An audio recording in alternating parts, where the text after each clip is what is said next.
Hello and welcome to Clearview News Desk. We're reaching you live from Nigeria's capital city, Abuja. First, the headlines.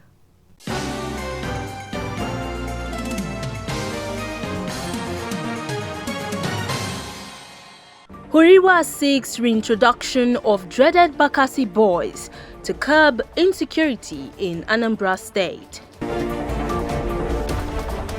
23-year-old man hacks father to death over 5,000 naira in Delta State.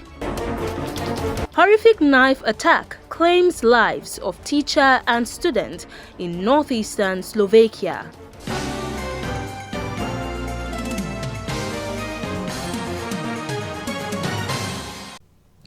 I'm Gloria Atta with these and more. Welcome. The Nigerian Armed Forces have reinstated its commitment to strengthening essential infrastructure for the training of cadets for efficiency. Nigeria's Chief of Defense Staff, General Christopher Musa, made the disclosure during the inauguration of 15 new facilities at the Nigerian Defense Academy, NDA, in Kaduna. The new facilities at the NDA underscores the armed forces' dedication to instilling the values of excellence and service in the next generation of military officers. These additions include cutting-edge training, medical, administrative, and recreational facilities, all designed to equip the academy to fulfill its objective of producing elite officers for Nigeria's armed forces. Speaking at the event, General Musa described the new facilities as a critical investment in the future of Nigeria's military. He emphasized their role in nurturing well-rounded officers capable of safeguarding the nation. The type of leadership we train cadets for today, if it's only to address today's problems, then we have failed. The defense chief noted that training at the Defense Academy is no easy task and called on cadets to exhibit exceptional courage and unwavering commitment to the nation. Equally, they serve as critical enablers of our vision to develop a robust, innovative, and adaptive military force while demonstrating our commitment to providing cadets of the Nigerian Defense Academy with the best possible facilities, resources for training, and promoting their individual development. We are now developing you to go out and start looking for soft landing. We are bringing you here to be tough generals, tough commanders. Commanders that when you step out, the criminals will be running. For cadets currently undergoing training, these new facilities represent a transformative step in their journey to becoming the defenders of tomorrow, a testament to the armed forces' commitment to excellence and national security. Imefonokon, reporting for Clearview News. Meanwhile, the Defense and Police Officers' Wives Association, DPOA, has organized a one-day emotional intelligence training workshop for wives of military officers this Friday in Abuja, Nigeria's capital. Speaking at the opening ceremony, the president of the association, Ogogo Musa, said the event is aimed at equipping military wives with the necessary social skills and tools to enable them navigate through life's daily challenges while carrying out their responsibilities as wives of military officers. The report. Across the world, research has shown that military spouses face a myriad of challenges than those married to spouses in less regimented sectors. Statistics have also shown that wives of military personnel in active duty are more prone to emotional and mental stress due to the demands of managing and keeping the home front safe while their husbands are deployed across different parts of the country as part of their constitutional mandate of safeguarding the territorial integrity of the country. Amidst the constant transitions, deployments, and uncertainties, emotional intelligence becomes not just a valuable asset, but a lifeline. It is against this backdrop that the leadership of the Defense and Police Officers' Wives Association, DPOA, organized this one-day emotional intelligence training for wives of military officers in Abuja, the nation's capital.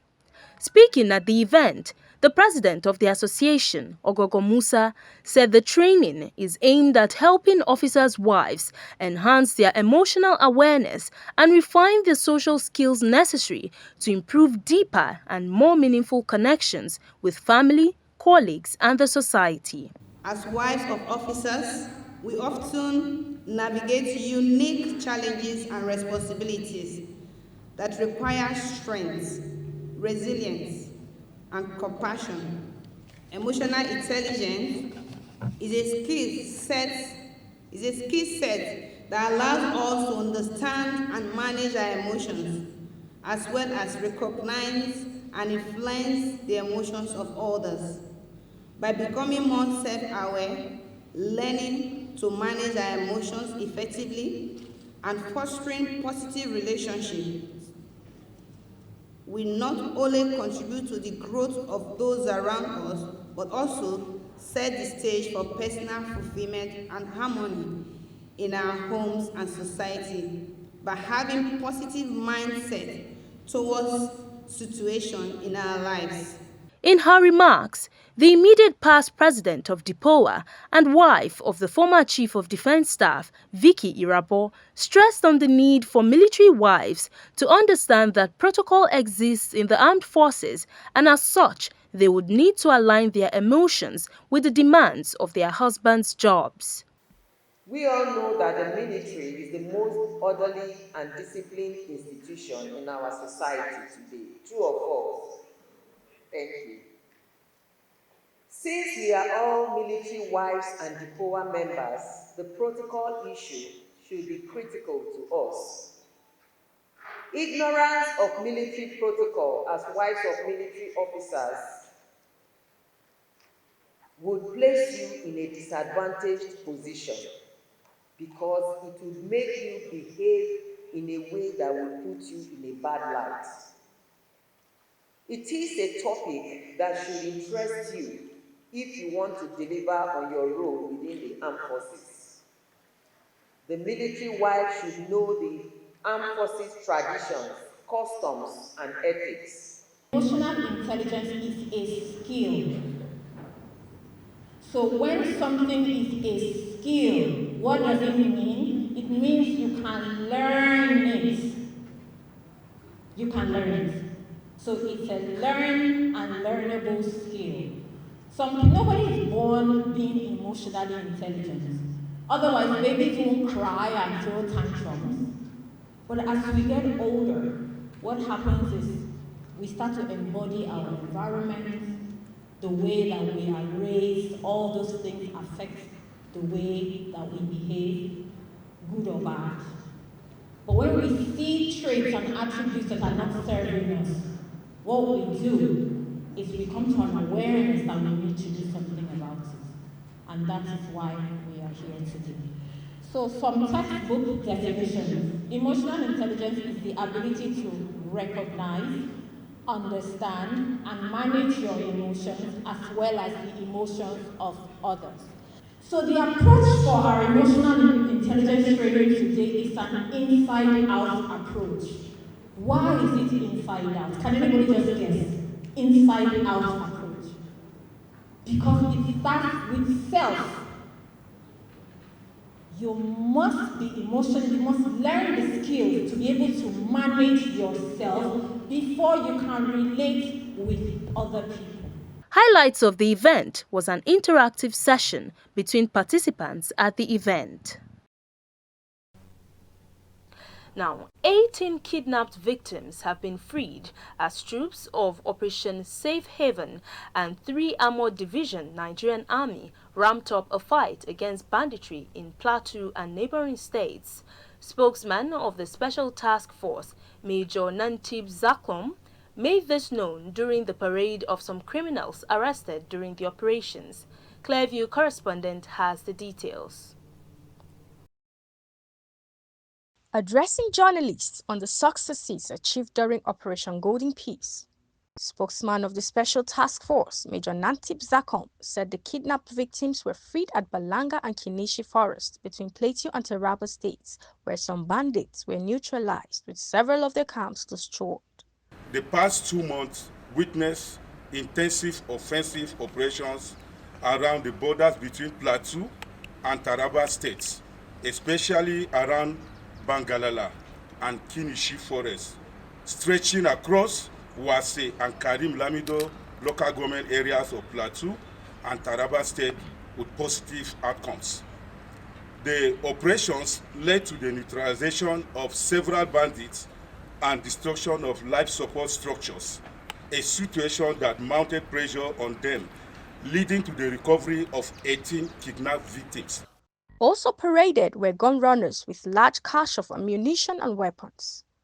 As part of effort to ensure a successful celebration of the New Year, on 1st January 2025, troops of Sector 5 Operation Safe Haven on Operation Golden Peace captured a member of a gun-running syndicate at New Layout in Bokos local government area of Plateau State. Troops recovered 2 fabricated pistols, 3 rounds of 7.62 mm special, and 1 cartridge from the criminal. Meanwhile, Major Nantip said the rescued victims have been reunited with their families after undergoing profiling and checks. Sarah Daniel reporting for Clearview News. Despite a few setbacks in the past, Plateau State has embarked on a journey of transformation under the visionary leadership of Governor Caleb Manasseh Mutfwang. Clearview News Desk beams its spotlight on the achievements of the governor. Since his assumption of office in May 2023, Governor Caleb Manasseh Mutfwang has demonstrated an unwavering commitment to transparent and accountable governance. His principles of sustainable development have sparked positive changes in key sectors, each contributing to the prosperity of the state and its citizens. Under Governor Caleb Mutfwang, Plateau State has witnessed groundbreaking advancements in infrastructure, healthcare, education, agriculture, and security. His leadership philosophy is rooted in ensuring that every decision, every project, and every initiative is geared towards the sustainable development of the state, with the well-being of the people as its driving force. Perhaps one of the most tangible symbols of progress under Governor Mutfwang is the revitalization of Plateau State's infrastructure. For years, infrastructure was neglected, and the lack of essential roads and public facilities hampered the state's economic activities. Governor Mutfwang, however, recognized the urgency of creating a modern, connected plateau. Notable road projects such as the Farin-Gada-Gada Biu Polo Roundabout Police Headquarters Road, the Gold and Bays Roundabout Rayfield, and the Juth Laminga-Tina Junction Legislative Quarters Road have not only facilitated smoother transportation, but have also opened up new opportunities for business and trade across the state. Governor Mutfwang's administration has made major strides in upgrading roads like the Plateau Hospital Roundabout Hill Station Roundabout, Central Bank Road and Liberty Boulevard, connecting vital areas of the state. The Yelwa Club Junction, Rahul Kanangdu Junction, and Sabon Barki Road are just a few examples of the monumental infrastructure investments that now make life easier and more connected for the people of Plateau. Equally impressive is the administration's commitment to healthcare reform. Under Governor Mutfwang's leadership, Plateau State has seen a renaissance in the health sector, particularly with the revitalization of the Plateau State Drugs and Medical Commodities Agency. This once dormant body is now responsible for the procurement, storage, distribution, and oversight of critical drugs and medical supplies across state-run hospitals and clinics. This overhaul ensures that essential medications are not only available, but also affordable and accessible to the people who need them most. Governor Mutfwang's administration has demonstrated its resolve to improve healthcare by ensuring that hospitals and clinics are well equipped to meet the demands of the population. With these changes, healthcare is becoming a right, not a privilege. The education sector has also been a focal point for Governor Muftwang. His administration understands that the future of Plateau lies in the hands of its youth and has therefore focused on improving educational facilities, supporting teachers, and ensuring quality learning experiences for students. From building new schools to upgrading existing ones, Governor Muftwang is laying the foundation for a brighter, more prosperous future. Governor Muftwang's administration has not neglected the backbone of Plateau's economy, agriculture. With the goal of boosting food security and creating employment opportunities, significant investments have been made in agricultural development. From the provision of modern farming tools to supporting farmers with better market access, Plateau State is steadily becoming a hub for sustainable agricultural practices. Of course, the challenges of insecurity in Plateau State have not been overlooked. Governor Muftwang has made remarkable efforts in fostering peace, security, and unity. By investing in modern security infrastructure and promoting collaboration between local communities and security agencies, the governor has worked tirelessly to restore stability and ensure the safety of residents. Governor Muftwang's vision extends to the civil service, where he has prioritized improving systems for exemplary service delivery. Through open and constructive dialogues with labor unions, he has resolved long-standing strikes, restored worker morale, and ensured the timely payment of salaries.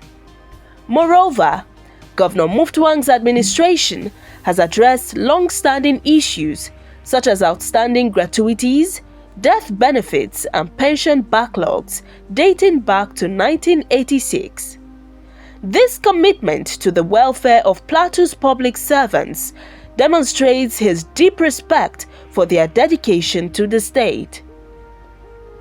Recognizing the importance of a well-trained workforce, Governor Muftwang has launched extensive training programs aimed at improving the professional skills of public servants. This initiative is designed to help Plateau's workforce excel not just in Nigeria but also internationally. To show appreciation for the hard work of healthcare professionals, Governor Muftwang's administration has implemented hazard allowances and adjusted salaries, ensuring that those who serve the state are fairly compensated. As an added benefit, the administration introduced a monthly fuel subsidy for state employees and reviewed allowances for burial expenses, pension, and promotions. These moves demonstrate his commitment to enhancing the welfare of public servants while fostering a productive and motivated workforce. Governor Caleb Muftwang's leadership is a story of dedication to his people, vision for a better future, and unwavering commitment to sustainable development. As Plateau State continues to evolve, the governor's principles of transparent and accountable leadership will undoubtedly drive the state toward even greater heights. The journey is far from over, but the foundations for a prosperous and thriving Plateau have been firmly laid. And under Governor Caleb Muftwang's leadership, Clearview News Desk can confidently say that the best is yet to come. This is just the beginning.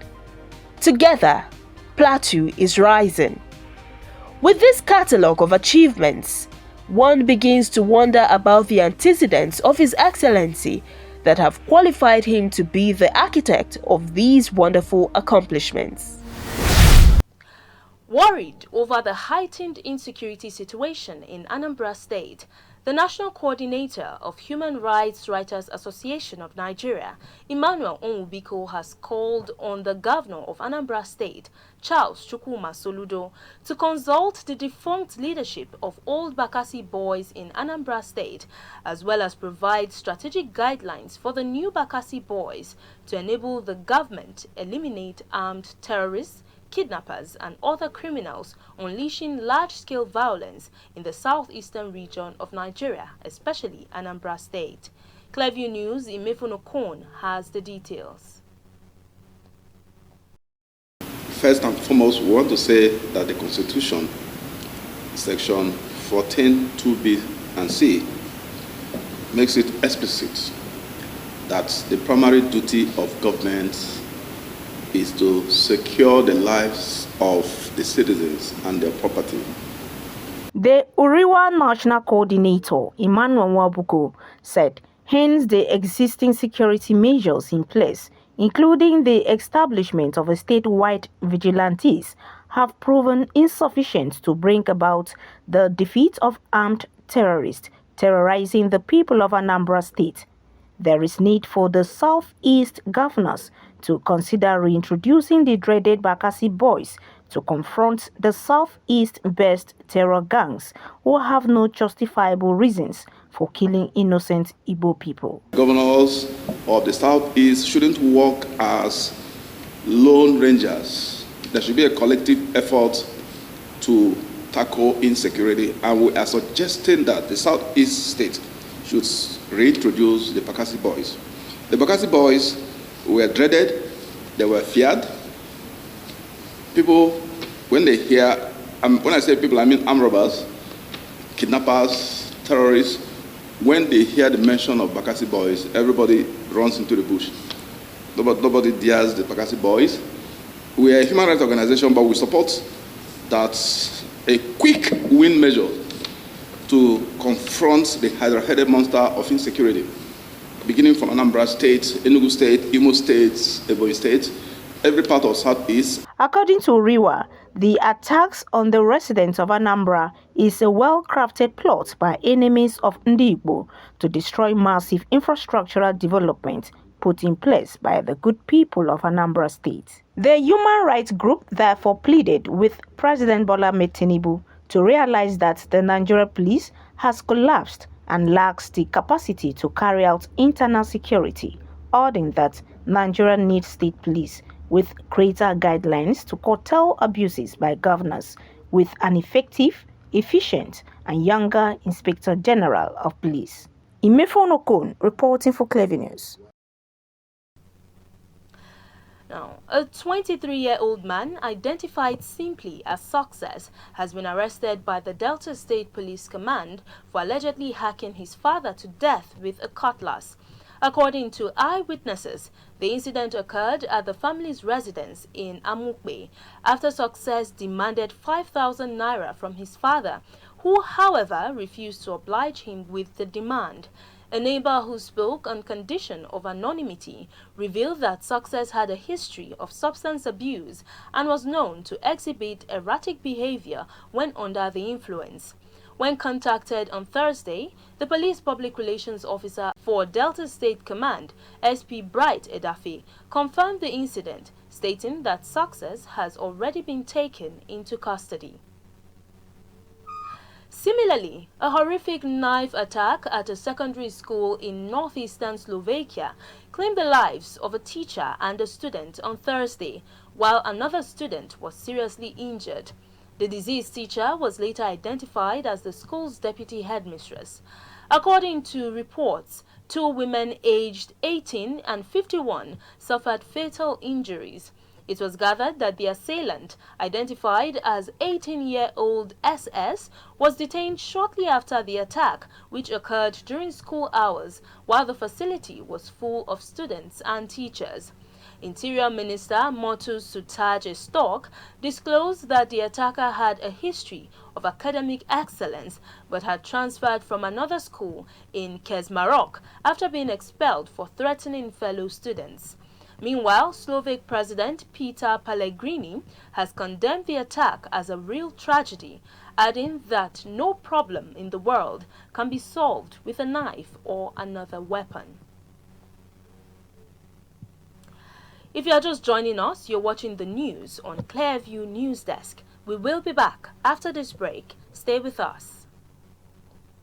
We break the news. This is Christ Embassy. Recollect, we were the first to break this. Governor Abba Kabir Yusuf of Kano State has approved the appointment of 3 second-class emirs. And this? Erasmus is the most successful program of the European Union to support education and youth. And this? Fubara is not an ungrateful person. And more. Tension is currently mounting in Rivers State. The planned arraignment of Yaya Bello. Across our platforms. Subscribe now and you will be receiving our notifications and never left out as the news breaks on Clearview. You're welcome back. Blessed are the peacemakers, for they shall be called the children of God. So says the chairman, CEO of Clearview News Desk, Sam Odion Bello. He came up with this quote while reacting to the step being taken by the member representing Kiru Bebeji constituency, Kano, Dr. Abdul Mumin Jibrin, for an urgent reconciliation between former governor of the state, Rabiu Kwankwaso, and Umar Ganduje amidst their lingering feud. This was just as Jibrin charged all well-meaning citizens of Kano to join hands together in reconciling the two political leaders for the betterment of the state. Jibrin, who is the Chairman House Committee on Housing and Habitat, described the feud between the duo as unfortunate and a setback for Kano State. According to him, they were friends for a long time and they started doing good things together, but what is happening between them is sad and painful. While showering encomiums on Jibrin for this move, Odion Bello is calling on all well-meaning Kano indigents to consider true reconciliation between these two brothers who have a lot to offer the state in terms of development. And that's the news. But before we go, a recap of the top stories.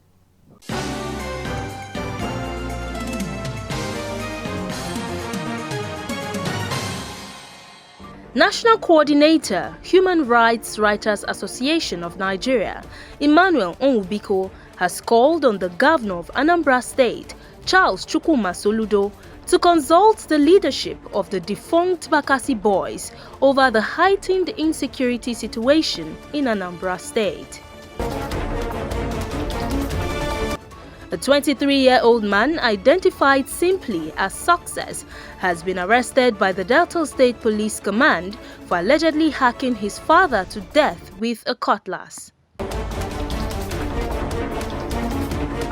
We also told you that a horrific knife attack at a secondary school in northeastern Slovakia has claimed the lives of a teacher and a student on Thursday, while another student was seriously injured.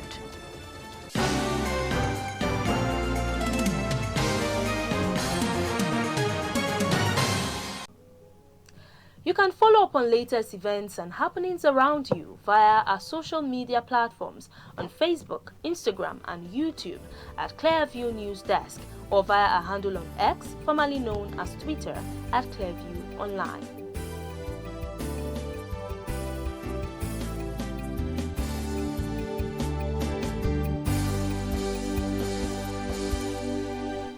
Many thanks for joining us. I am Gloria Atta. Have a wonderful weekend.